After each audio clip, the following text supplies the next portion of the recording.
Salut tout le monde, j'espère que vous allez bien les amis. On est parti pour une nouvelle vidéo spéciale Mercato. Comme d'habitude aujourd'hui, on va s'intéresser aux 10 plus grosses informations Mercato qui sont tombées depuis près de 24 heures. Petite particularité aujourd'hui, alors que dans le format habituel des vidéos, on a beaucoup d'informations qui sont des rumeurs et des intérêts. Aujourd'hui, on a sur ces 10 informations 9 infos qui sont quasiment officielles. On attend tout simplement maintenant la confirmation et l'annonce du club. On a juste la dernière info qui est une grosse rumeur qui est plutôt bien partie semble-t-il. Mais voilà, les 9 premières informations que l'on va regarder sont quasiment officielles. On démarre avec la première du côté des Blues de Chelsea, fin du feuilleton, du mini-feuilleton depuis une quinzaine de jours. Le départ de Hakim Ziyech est acté. L'international marocain va s'engager donc du côté de l'Arabie Saoudite. Il va rejoindre d'ailleurs le club de Cristiano Ronaldo puisqu'il s'engage du côté de Al Nassr. Une petite information, c'est à peu près 12-13 millions d'euros annuels pour Hakim Ziyech du côté d'Al Nassr. On n'a pas encore pour le moment le montant de l'indemnité de transfert. On sait qu'il va signer un contrat assez long jusqu'en 2026, 3 ans de contrat pour Hakim Ziyech. Donc du côté de l'Arabie Saoudite, pour lui qui malheureusement n'a jamais pu s'imposer et être régulier, surtout du côté des Blues de Chelsea depuis son départ de l'Ajax. Ensuite on continue et on va du côté de l'AS Roma. Un joli coup pour les Romains, on en avait parlé je crois il y a une dizaine de jours. Cette fois-ci c'est officiel, le défenseur de l'Eintracht Francfort, Evan Dika, s'engage avec le club romain. Et ce qui est intéressant, c'est qu'il arrive gratuitement, Evan Dika. Quand on voit son profil, son âge, on se dit que c'est un joli coup. Il a 5 ans de contrat avec la Roma. C'est quelqu'un de très très doué balle au pied. Il est assez imposant au niveau des duels défensifs. Quelqu'un qui, malgré sa grande taille, est tout de même assez rapide en plus de ça. Donc c'est véritablement un profil très intéressant dans le secteur défensif. On continue avec une information qui concerne le Paris Saint-Germain. Et on rappelle qu'il y a un an, le PSG avait donc vendu Xavi Simons au PSV à Eindhoven par manque de temps de jeu notamment. Le PSG ne souhaitait pas lui offrir donc une place cette saison. Il a explosé, véritablement explosé cette saison en Eredivisie avec le PSV, auteur de 19 buts et 9 passes décisives. Xavi Simons, il est devenu un élément moteur du PSV, c'est devenu aussi un élément important de la sélection néerlandaise. Heureusement, le PSG a eu la bonne idée l'année dernière d'inclure une clause de rachat sur ce transfert de Xavi Simons. Donc à l'heure actuelle, ce que l'on sait, c'est que entre le 1er juillet et le 31 juillet, le PSG pourrait faire revenir Xavi Simons pour seulement 6 millions d'euros, ce qui est quand même plutôt intéressant parce que maintenant, voilà, la valeur du joueur elle a considérablement augmenté. Il ne vaut plus 6 millions, il vaut 30-35 millions d'euros avec sa saison du côté du PSV. Donc voilà, le PSG a cette opportunité. Seulement, il faut savoir que au final, le PSG n'a pas le dernier mot dans ce dossier. Le dernier mot, il revient au joueur. S'il veut revenir du côté de Paris, ou alors s'il veut tenter autre chose, c'est lui qui aura le dernier mot, Xavi Simons.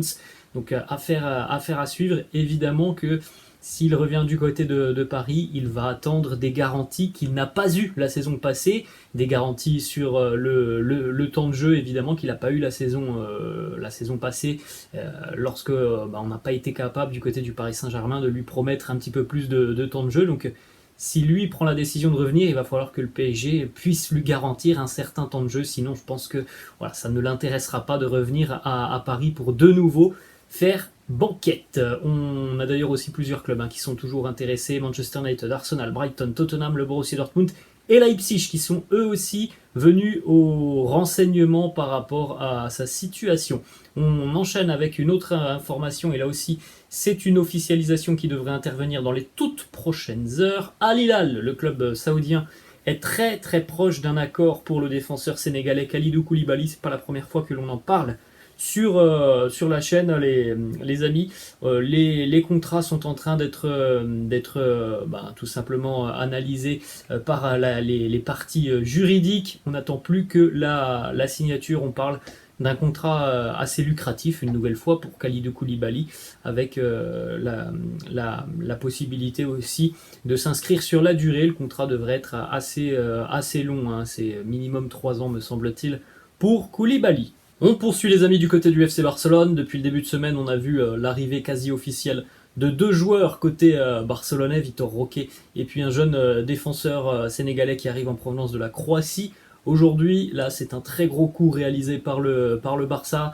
On ne savait pas s'il allait continuer avec Manchester City ou non. İlkay Gündoğan a donné son feu vert au Barça. On parle d'un contrat de 2 ans plus 1 année en option pour le milieu de terrain allemand de 32 ans qui a été exceptionnel tout au long de la saison. L'accomplissement suprême, la Ligue des Champions, voilà, il a certainement envie d'un dernier gros challenge dans sa carrière. İlkay Gündoğan qui va rejoindre le Barça et qui, à mon avis, va être très important dans le système de Xavi l'année prochaine. C'est un joueur d'une immense qualité, İlkay Gündoğan. Ça, c'est véritablement un très très gros coup réalisé par le Barça. On continue les amis du côté de la Juventus. Là aussi, c'est définitif, c'est clos. Arkadiusz Milik n'est plus un joueur de l'Olympique de Marseille après avoir été prêté du côté de la Juve. Il rejoint donc définitivement le club turinois pour 6 millions d'euros plus 1 million d'euros de bonus. Direction cette fois-ci Arsenal, la première grosse recrue des Gunners sur ce mercato estival 2023 est actée. On attend l'officialisation qui là aussi devrait arriver dans les tout prochains jours. Kai Havertz quitte les Blues de Chelsea après un passage mouvementé du côté de Chelsea. On en attendait mondes et merveilles de Kai Havertz. C'est pas forcément ce qu'il s'est passé dans un contexte particulier. Je pense que c'est une très bonne décision pour lui de rejoindre Arsenal, un club qui a toujours su faire performer et progresser des jeunes joueurs. C'est dans l'ADN des Gunners de continuer à former les jeunes, à les faire progresser. On a vu ce qu'avait mis en place Mikel Arteta depuis quelques années maintenant. On a vu l'éclosion aussi de très jeunes joueurs du côté des Gunners. Je suis persuadé que c'est véritablement quelque chose d'intelligent de la part de Kai Havertz de quitter Chelsea pour rejoindre Arsenal. On parle d'à peu près 60 millions d'euros plus divers bonus. Un long contrat visiblement pour Kai Havertz du côté d'Arsenal. L'officialisation devrait intervenir dans les prochains jours. Direction cette fois-ci Manchester City. Donc City qui vient de perdre İlkay Gündoğan. City qui a peut-être déjà trouvé le remplaçant à Gündoğan. Bon, c'est pas tout à fait le même profil et les mêmes caractéristiques entre ces deux joueurs, même s'il y a quand même beaucoup de similitudes. Mateo Kovacic, le milieu de terrain croate, rejoint Manchester City. Il y a un accord à hauteur de 30-35 millions d'euros entre Manchester City et les Blues de Chelsea. Visite médicale prévue dans les prochains jours. Là aussi, comme je l'ai déjà dit sur la chaîne, pour moi c'est un très joli coup réalisé par Manchester City à un prix plus que raisonnable.